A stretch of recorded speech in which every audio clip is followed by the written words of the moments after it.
and you'll find me. Welcome back, everybody. Matt the Man here. Hope you're doing well. So we had a new Willy Wonka movie come out this weekend called Wonka. This is I want to say prequel, I do, but after seeing the movie, I almost feel like it was more of a reboot prequel of the famous Willy Wonka and the Chocolate Factory. It almost felt like the Planet of the Apes, like Rise of the Planet of the Apes. It's a prequel to the original Planet of the Apes, but it's also a reboot at the same time. That's how I felt after seeing the Wonka movie. I went in thinking it's going to be a prequel. But then I walked out going, it's not more like a reboot prequel. So yeah. Anyway, let's get into it. I was looking forward to this movie. I thought the trailers were great. I like Timothee Chalamet. Some people call him the next Daniel Day-Lewis. I call him the next Leonardo DiCaprio. I can see him becoming that type of actor. And I like the trailer. It looked fun. It looked fun, charming, musical numbers. And that ain't a perfect movie for the holiday season. Why not? Directed by Paul King, who did the Paddington movies. Even though I'm not a huge fan of those, they're still, fun family movies. The studio that gave us Harry Potter. What do I think of this? I think this is a very good movie.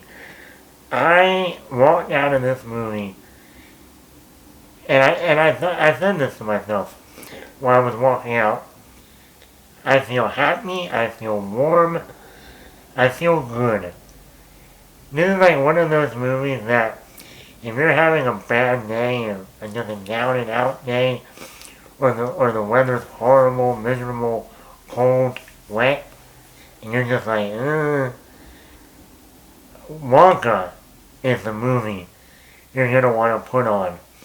It's fun, it's charming, the musical numbers are great, you'll laugh.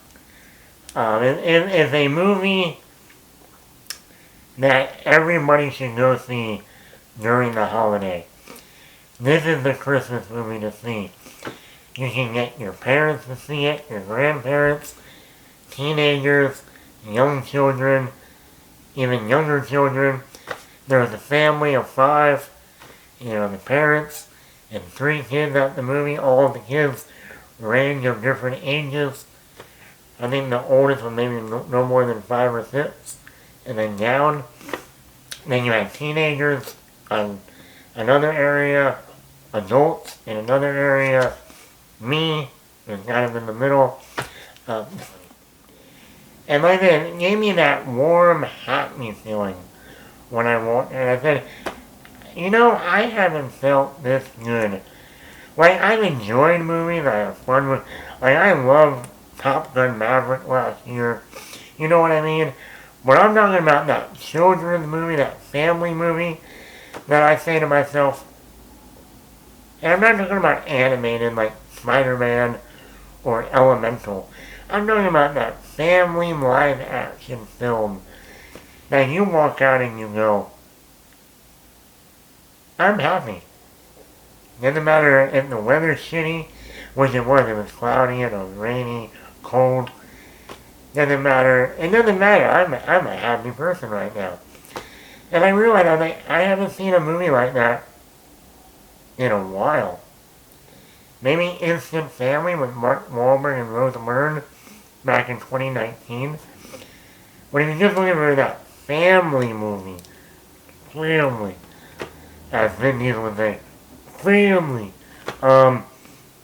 it might be since the Harry Potter movies. I'm not joking.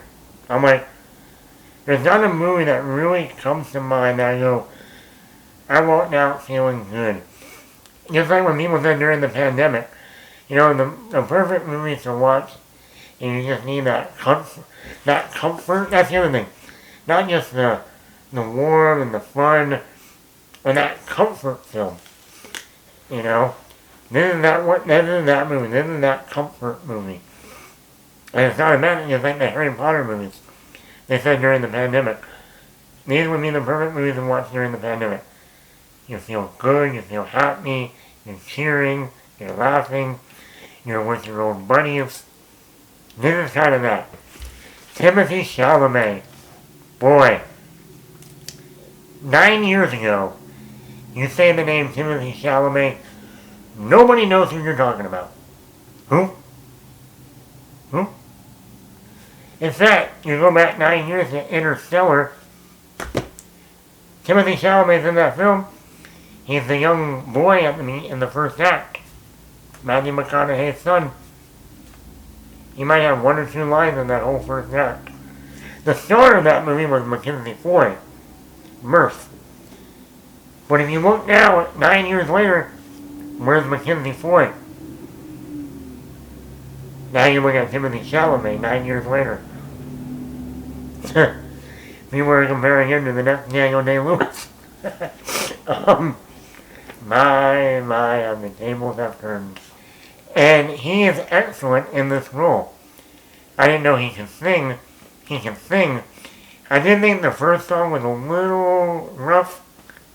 But as the movie goes and goes, every musical number is a hit with him. He makes Willy Wonka his own. Even if this is supposed to be a prequel to the Gene Wilder version, I never felt like, oh, he's just copying Gene Wilder. No. He makes it his own. And it's a tremendous performance. To the point that I am watching this movie. That this past week, we got the Dune Part 2 trailer, another trailer, where Timothee Chalamet is the lead in that. And I was never thinking, oh yeah, Dune. You know, never thinking that, Dune. That's how great he is in this movie. His chemistry with the little girl, played by Calla Lane, who plays the Noodle, that's her character's name. They have great chemistry in the movie. His scene with Hugh Grant as the Oompa Loompa are fun. Their banter back and forth is great. Like I said, Timothee Chalamet just shines in this role. That I'm like, I hope they make another Wonka movie. Because I want to see more of Timothee Chalamet as this character. I like the supporting cast is great. Olivia Colman, Keegan-Michael Key, and like I think Calla Lane, and Hugh Grant. I mean, in fact, I was watching Olivia Colman in here, and I said to myself, you know, if they ever wanted to remake Matilda, the 90s version, with Mara Wilson and Danny DeVito, Olivia Colman would make a great Miss Trunchbull, the villain of that movie. She would be perfect in that role. I saw a lot of that feel of her character in this movie. Keegan-Michael Key is funny. He plays the police chief. Love the musical numbers. I like how they have all new songs in this movie. Other than Pure Imagination, all the other songs in this movie are original. And they all work. They're fun. This is a musical. Musical, people. I think this movie had more songs than even the original Willy Wonka. And they're all great.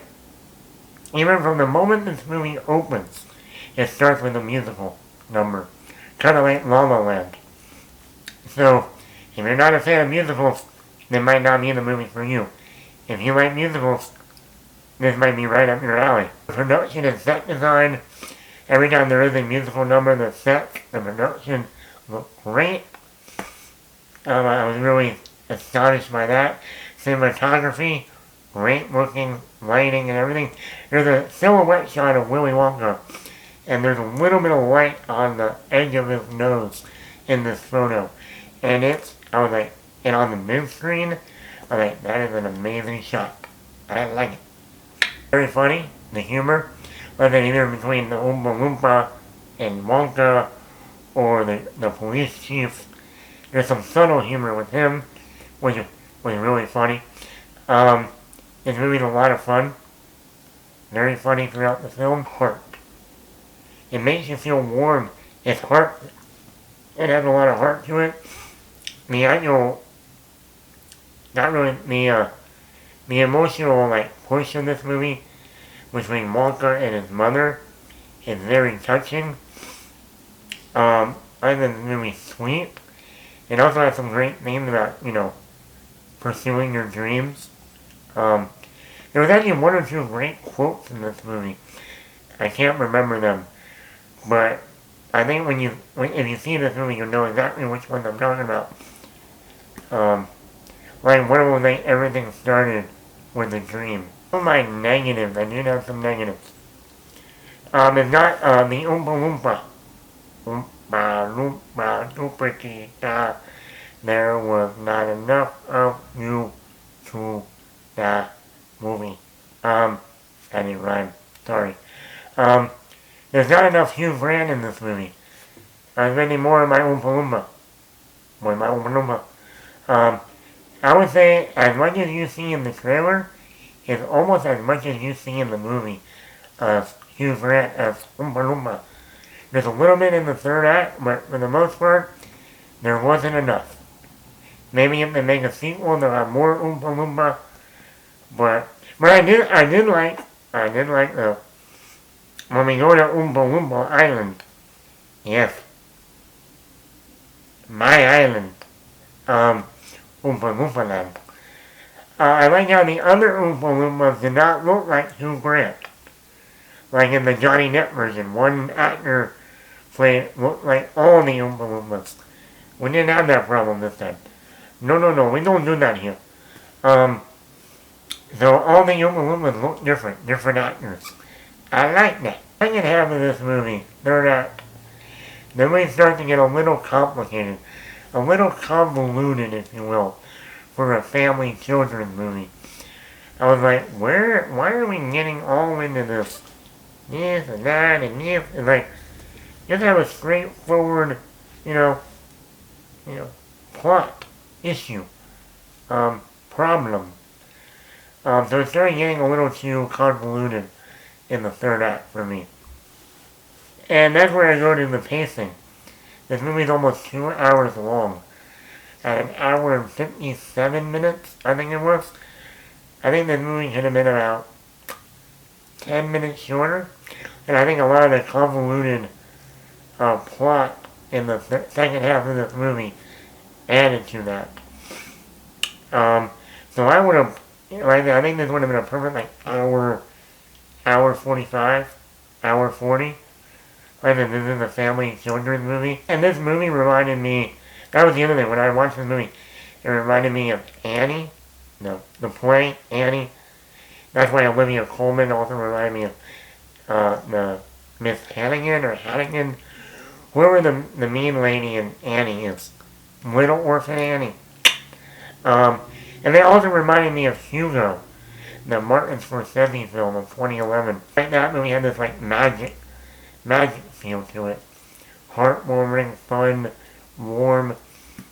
So yeah, it reminded me of Hugo, it reminded me of Annie, reminded me a little bit of Matilda. All good movies. Well yeah, I really like this Wonka movie. I highly recommend everyone go see it during the Christmas holiday. I think everyone will be pleased with it. I hope they make a sequel. I would give this movie a 4.5 out of 5 chocolates, if I had chocolate. So let me know in the comments below. Did you see the new Wonka movie? Did you enjoy it? Did you not enjoy it? Do you want to see a sequel? Do you think this is better than the Paddington movies? I thought it was. And that's just me. Let me know in the comments below. If you will like, you'll subscribe to the channel. You will be so happy to do so. That way you'll never miss a moment of